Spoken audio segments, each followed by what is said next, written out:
question de la tolérance, j'ai pris quelques notes comme ça parce que la question est posée avec acuité, elle n'est pas propre aux Tunisiens, elle est propre à l'être humain de manière générale. D'abord, j'ai envie de parler de nos hôtels, ce qui se passe dans nos hôtels et de cette fameuse cohabitation entre les nationalités. Eh bien, figurez-vous que c'est un véritable casse-tête.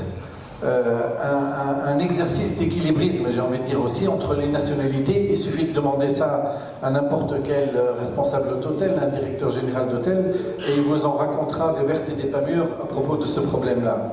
Alors ce problème de cohabitation, il est dû, comme on l'imagine, à des habitudes de consommation, à des pratiques spécifiques dans un groupe d'individus, à un comportement social aussi qui est totalement opposé entre les nationalités.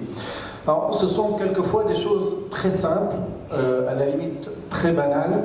Par exemple, je vais citer une nationalité, les Anglais qui ont la réputation de dîner très tôt. Alors que les Européens du Sud, les Espagnols, les Italiens, notamment dans nos hôtels, sont au contraire des couches tard. Ils se mettent à table après 21h et ça, les autres ne peuvent pas le comprendre.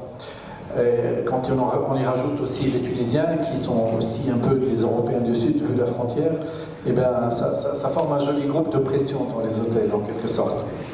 Alors, l'intolérance qui se crée, est-ce qu'elle est justifiée ou pas?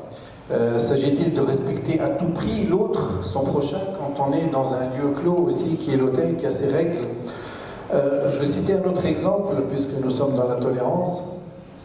Beaucoup d'Européens de l'Ouest, on va dire ça comme ça, sont souvent choqués par le comportement d'Européens de l'Est, qui parlent à haute voix, souvent on entend dire ça, qui ont une tendance à la consommation d'alcool fort le matin, au moment où d'autres sirotent un peu leur café matinal à petite gorgée. Ça choque aussi, et ça crée de l'intolérance.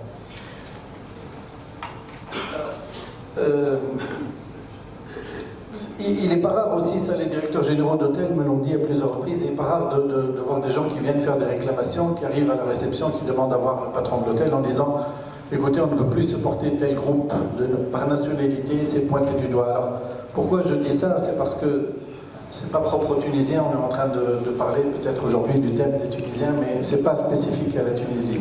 Alors, je vais aller encore un peu plus loin dans l'analyse touristique.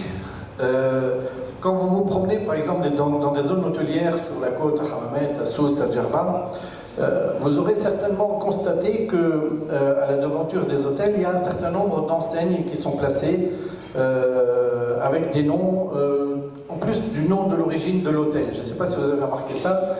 Vous verrez par exemple Framissima, vous verrez Sun Connect, hein, vous avez vu Club Marmara, vous avez vu Sentido Hotel, on voit ça pratiquement sur tous les hôtels. Alors ça veut dire quoi?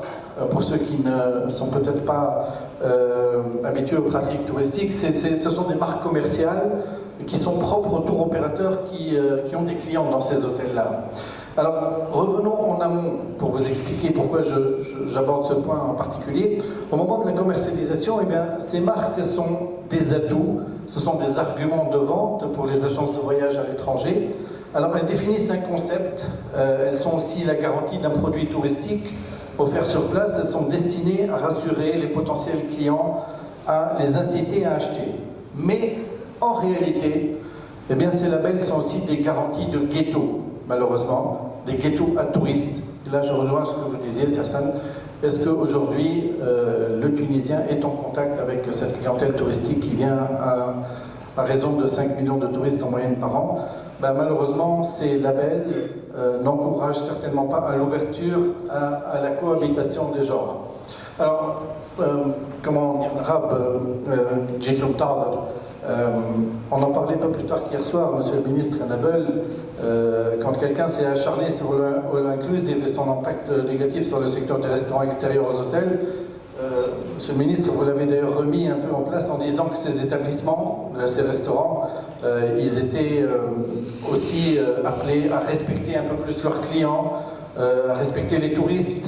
Ils devaient proposer une meilleure qualité, un meilleur service, d'arrêter de forcer la main à tout bout de champ, de harceler justement ces touristes, ces visiteurs dans la rue, à vouloir leur vendre tout et n'importe quoi, alors quelquefois de manière totalement inégale. Alors, Est-ce que tout cela, toute cette situation contribue-t-elle à, justement à accentuer l'intolérance? Alors je vais finir juste par un exemple, peut-être je suis sur la tolérance uniquement, juste je vais prendre un exemple à l'international puisque nous parlons encore tourisme. C'est un exemple qui, à mon sens, est absolument hallucinant, c'est un signe d'intolérance manifeste. Je pense que vous avez certainement entendu parler tous que ce qui s'est passé dans plusieurs villes européennes, notamment la ville de Barcelone. Eh bien, figurez-vous que la ville de Barcelone a engagé des actions pour essayer de limiter les arrivées touristiques, parce qu'ils considèrent les touristes comme des personnes nuisibles à leur ville, à leur bien-être. En 2017, fin 2017, si je me souviens bien, il y avait 150 000 personnes qui ont défilé dans la ville de Barcelone pour demander au gouvernement espagnol d'accueillir plus de réfugiés. C'est assez surprenant. Après, il y a eu des graffitis où ils écrivaient « Tourists go home, refugees welcome ».